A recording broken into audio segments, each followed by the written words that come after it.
Assalamualaikum warahmatullahi wabarakatuh. Om Swastiastu, Namo Buddhaya, Salam Kebajikan. Izinkan kami memaparkan tentang data warehouse terkait PPID Kota Semarang atau disebut juga Unit Layanan Informasi Pemerintah Kota Semarang. Di sini kami beranggotakan 3 orang. Yang pertama ada Doni Wahyuha, Livia Rizkananda, dan Pratia Nurmala Fajri. Apa itu PPID? PPID merupakan Pejabat Pengelola Informasi dan Dokumentasi Kota Semarang yang merupakan salah satu layanan yang dikelola Diskominfo Kota Semarang yang bertanggung jawab di bidang penyimpanan, pendokumentasian, penyediaan, dan atau pelayanan informasi di lingkungan pemerintah Kota Semarang.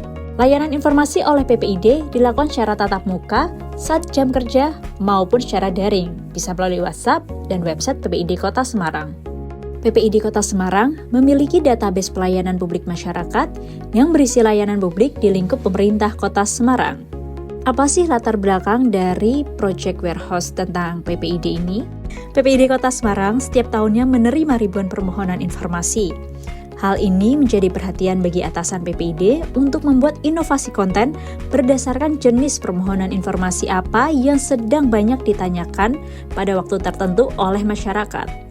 Konten yang dibuat ini diharapkan dapat menjadi bahan edukasi bagi masyarakat. Untuk itu, membangun data warehouse yang dapat mengintegrasikan, menyimpan, dan menganalisis data pelayanan informasi yang dimiliki PPID Kota Semarang untuk mendukung pengambilan keputusan, peningkatan layanan informasi publik, serta optimalisasi pengelolaan dan dokumentasi informasi.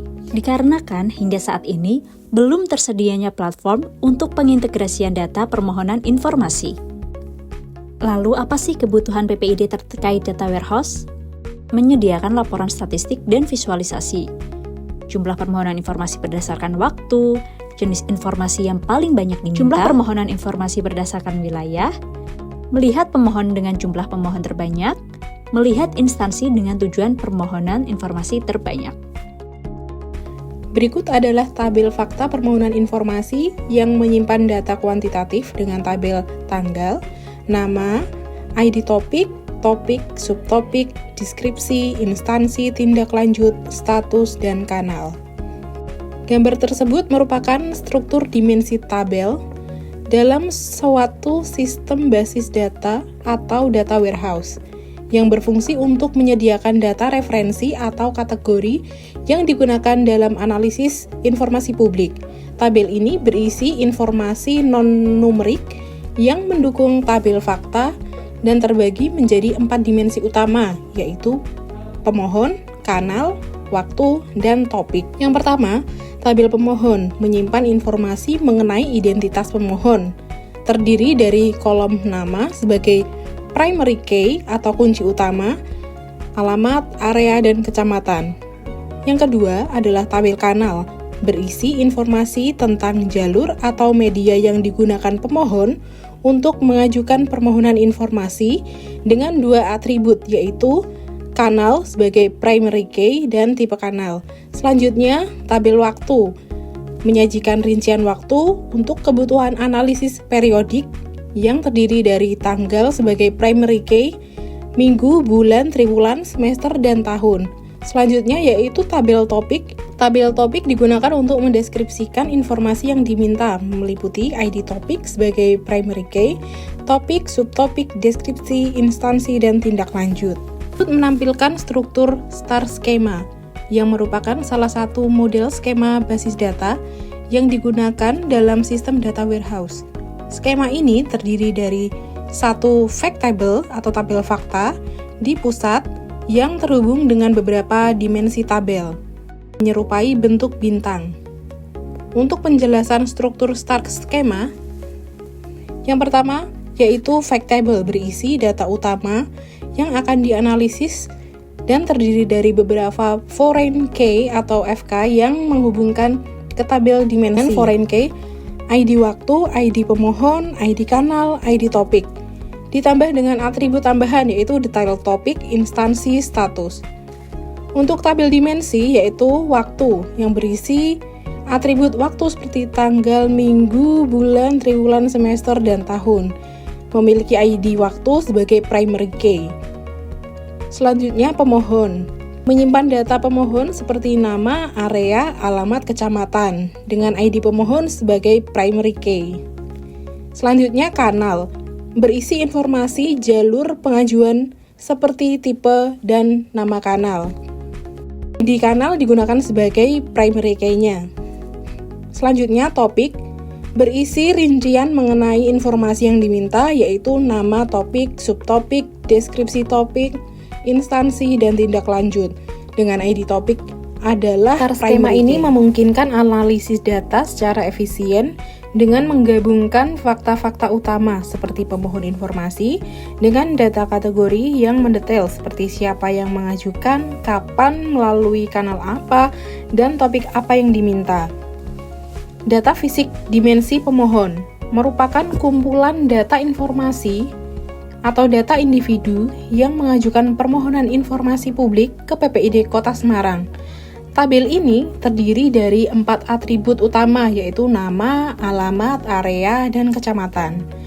Sebagian besar pemohon berasal dari wilayah dalam kota, seperti Pedurungan, Gajah Mungkur, Semarang Barat, Candisari, dan Tembalang. Namun juga terdapat banyak pemohon dari luar kota Semarang, yang menegaskan bahwa sistem pelayanan informasi publik Kota Semarang bersifat terbuka dan menjangkau kalangan luas. Ini merupakan data fisik dimensi waktu yang menampilkan struktur data waktu yang digunakan dalam sistem data warehouse, khususnya untuk keperluan analisis permohonan informasi publik PPID Kota Semarang.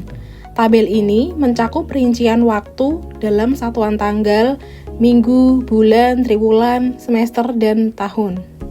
Setiap baris memiliki ID unik atau ID waktu seperti W0001, W0002, dan seterusnya.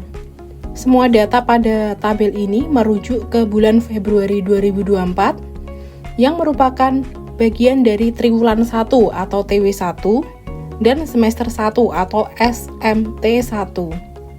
Misalnya, W0001 mewakili tanggal 1 Februari 2024 yang termasuk dalam minggu kelima atau MG5.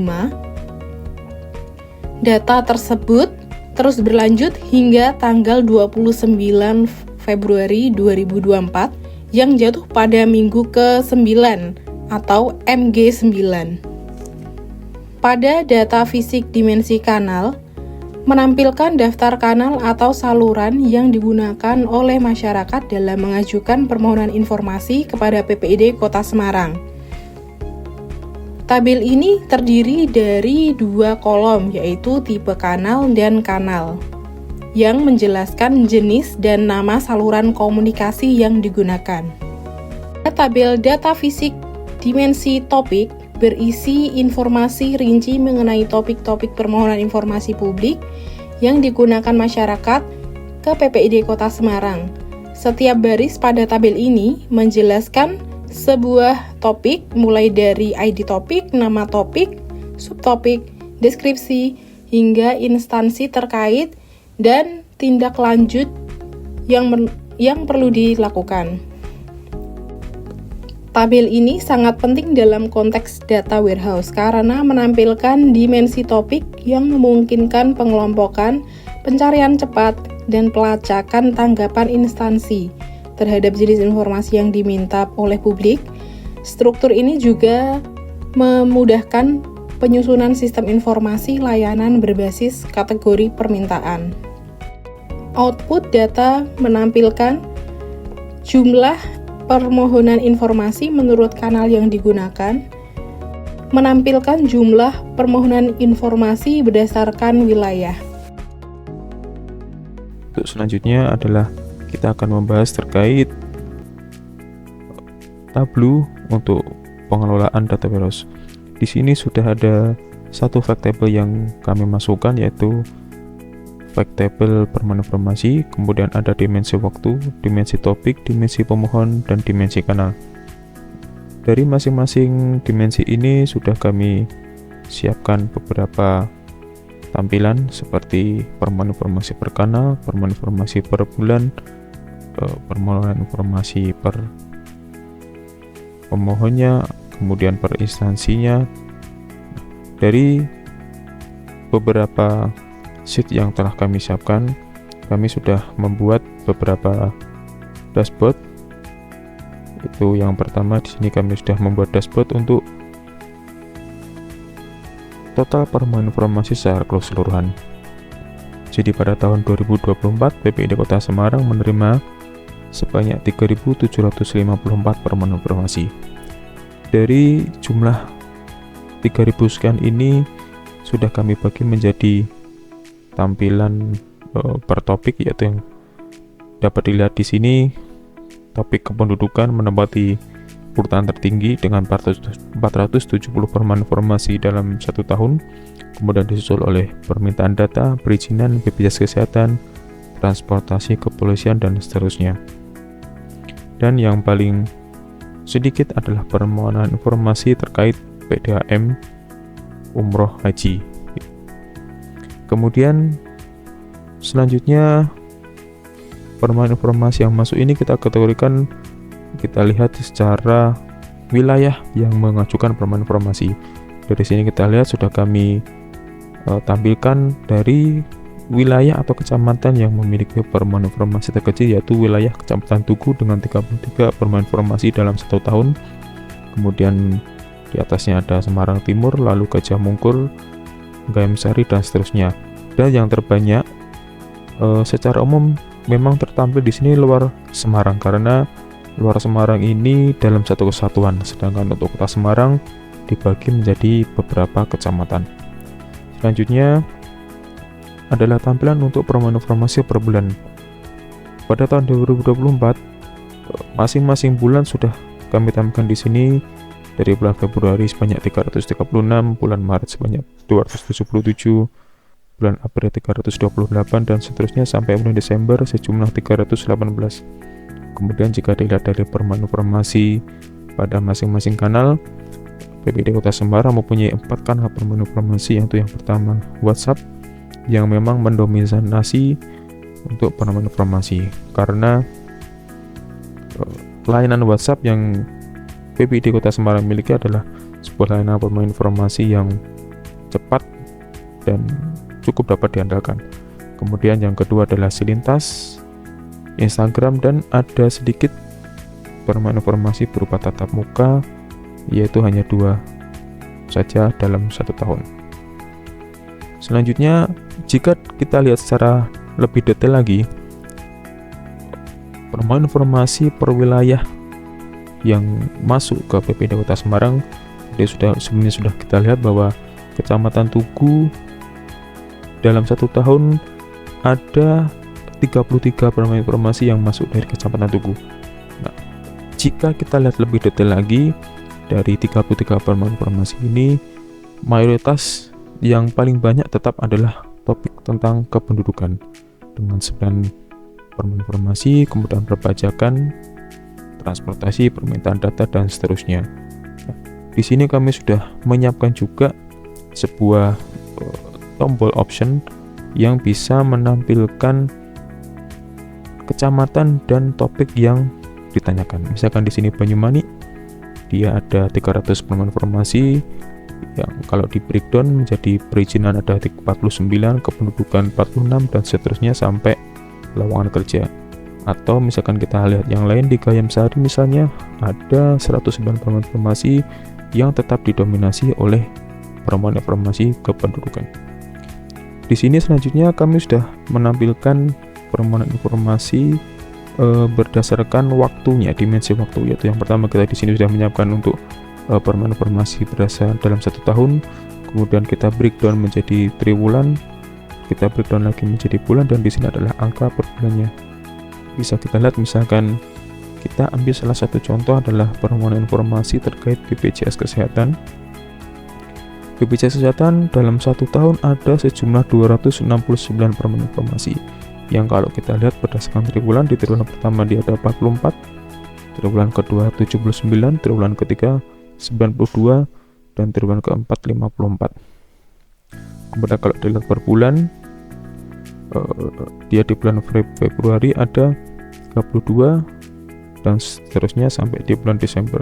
Angkanya seperti ini. Lalu selanjutnya, di di sini kita lihat adalah kita sudah menyiapkan dashboard untuk permohonan informasi berdasarkan dimensi instansinya. Bisa dilihat dinas kependudukan, karena tadi di permohonan informasi juga dia menempati posisi pertama, maka Dispenduk Capil juga di sini dia menempati urutan pertama. Di kuartal pertama dia ada 53, kuartal kedua 120, kuartal 3 142, di kuartal 4 83. Dia hampir mirip dengan dinas perhubungan yang selisihnya tidak terlalu banyak. Lalu yang terakhir, kami sudah menyiapkan permohonan informasi berdasarkan dimensi pemohon. Di sini kita lihat ada yang mayoritas kecamatan yang memiliki pemohon informasi yang banyak, ada di Semarang Barat, kemudian Tembalang, Peturungan, Gunung Pati, dan seterusnya. Kemudian ini sudah kami siapkan nama-nama pemohon informasi dari masing-masing daerah tersebut. Oke, misalkan coba kita pilih, kita lihat pemohon informasi dari misalnya Kecamatan Gajah Mungkur. Kecamatan Gajah Mungkur ternyata dalam 1 tahun ada 110 pemohon informasi. Yang kalau kita lihat secara detail di sini ada beberapa nama seperti Karisa, Ratna, dan seterusnya. Ada beberapa jumlah pemohon informasi yang bersangkutan sampaikan. Kemudian misalnya kita lihat di Mijen ada 136, dan kita bisa lihat di sini jumlah permohonan informasi yang bersangkutan minta. Baik, demikian dashboard Tableau yang telah kami siapkan untuk tugas data warehouse kali ini. Kurang lebihnya mohon maaf.